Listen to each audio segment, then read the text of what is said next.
Hello, my name is Scott Kelly, and I'm interviewing Linda Stevens over at the junior high. And so I've heard you know quite a bit about folklore. Well, I don't know that I know quite a bit, but I have taught a folklore unit in 7th grade literature, or I used to when I used to teach. Probably we did it at least 15 years, maybe 20. And, we studied what folklore was and talked about a lot of the local legends around Marshall. One of the local legends that we've looked up is the legend of Hatchet Man's Graveyard. Do you know anything about that? Well, as I told you before, I'm not from Marshall originally. So everything I've heard has come from what different students have told me through their folklore projects. And of course, even if they choose not to do a project on something like Hatchet Man or gravestones, they all seem to know about this story and have different versions. But the main one that I heard, or that I remember, is there was a family that lived in this area, wherever it is. And I don't know where it is, but the kids seem to know.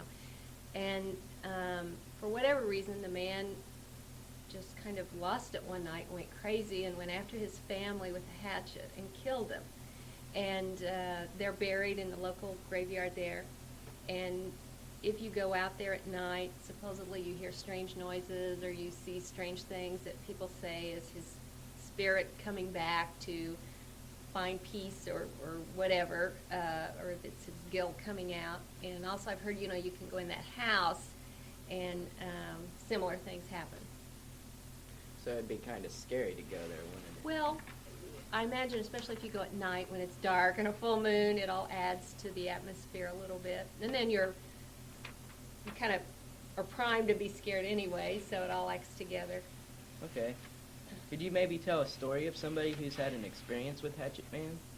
Ghost?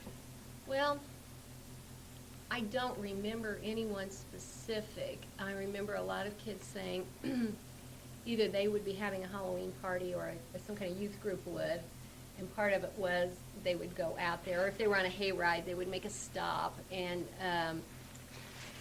go out. And of course, I think, like you said, they're primed to be scared, so any little thing sets them off. But no, I really don't remember any specific story of an experience somebody had out there. Okay. Well, do you personally believe in the legend of Hatchet Man? Well, it makes good listening. It'd make a good story around a campfire or at a late night slumber party or something. I don't know. I don't believe that there's still some spirit or something going on there. I suppose if you check back, like in history somewhere, wherever the records are kept, if there really was some kind of death or murder there, it could be verified. That part I might believe, but the part about if you go out there late at night and you'll experience his presence, I'm not so sure I believe that. That would be kind of strange. So, how did you first hear about the legend? Did somebody come up and tell you it, or? Well, I think it was in the classroom that when we did this folklore unit and we did a segment on legends and what they were, and the kids, someone would always come up with the story of, oh, have you heard this story about Hatchet Man? That's one of the local legends. Yeah. Okay. Okay. Do you know of any other information that might be helpful to our search for the folklore legends around Marshall? Well, you mean as far as where you would find some stories? Oh, yeah. Well, you might go to the Genealogical Society, but my advice would be to get into contact with some older members of the community who have lived in Marshall for a long time, and contact them. And my guess is they can tell you all kinds of stories about Marshall. Okay. Do you have you ever heard anything about the naming of Fox Road? No, I haven't heard that one. What? Oh well. We heard it was named after this guy or something like that. What's his name? Sebastian Fox. Sebastian Well, Fox. a lot of cities or roads are named after people. So that doesn't surprise me. When you first asked me that, the first thought that came to my mind was, And I just read it in the newspaper. well, would be that it would have something to do with fox hunting or fox, around there. So, but yeah, a lot of roads or towns are named after people, so that doesn't surprise me. Like the Archer House, Yeah. is named after a person. That's right. Have you ever heard of anything about the gypsy in Marshall? The Well, I gypsy was wondering queen? if you were going to bring that up. That was another local legend that a lot of my students would always bring up. And the story very basically is that in the past when gypsies would travel through, people were not very kind to them. They didn't trust them. They always felt like they were responsible for anything bad that happened or anything that came up missing. And when this group traveled through, the Gypsy Queen was befriended by somebody here. And so she supposedly put I don't know what you would call it, a good curse? I don't know that you would call it that. I don't know what the term is. On Marshall, that it would never be hit or destroyed by a tornado. That, the community would always be safe. And according to the kids, her grave is out at the Marshall cemetery, Cemetery. the Marshall Cemetery out here. And in fact, some of them, when they did their projects, would go out and even take a picture of the tombstone and talk to the caretaker out there and get some more information from him. Now, do I believe this one? Well, I do believe that she is Yeah. buried there because, I've seen Do you know pictures her of the name? tombstone. Not right offhand, but someone that could tell you, because I remember her son did a project on it, is Mrs. Beth Mackey, Chris Mackey, Yeah. her son did a folklore project on it, and they had a picture in his report of Okay. the tombstone. So I know she could tell you for sure. So I really believe there was a lady who was probably a gypsy. Now, I do know, that there was an old high school that apparently part of it got torn down by a tornado.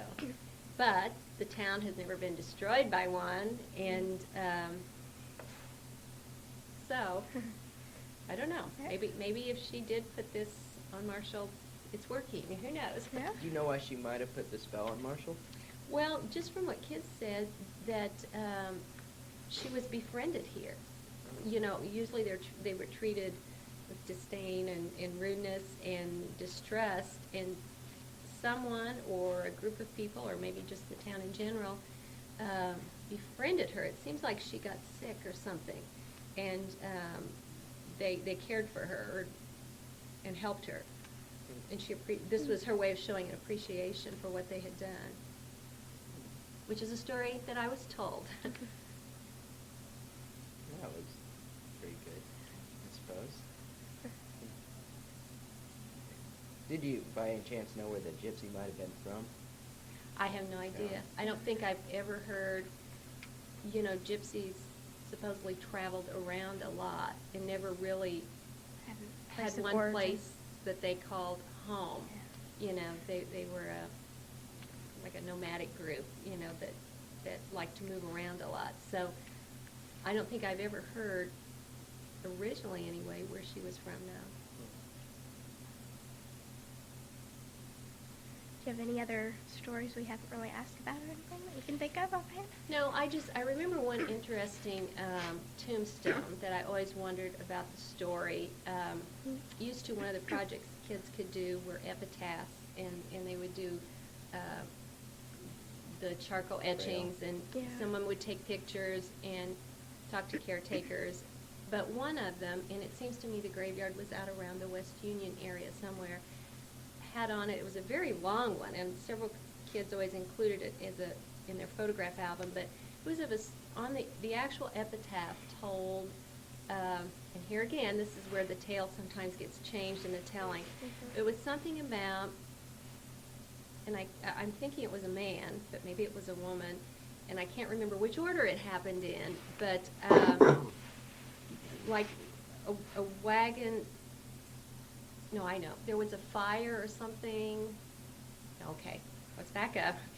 You know, they had the old wagon wheels, and somehow it broke with this, and he or she, I would think it would be a he, was trying to fix it, and somehow the wheel came off and hit him in the head, and caused him to kind of have spells.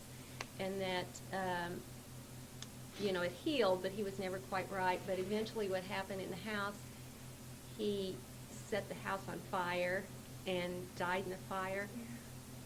That's a long version, but somehow this whole Yeah. epitaph told the story of that happening. And I always thought that was kind of interesting. Yeah. You know, would have been a neat story to kind of track down. Nobody ever did. The most anybody ever did was have the picture of the tombstone and then kind of over the side write what it said. And I'm not for sure I'm telling that story in quite the right order, Yeah. but it's something like that. Close. Well, thank you very much. You're welcome. I'll see you later. Okay.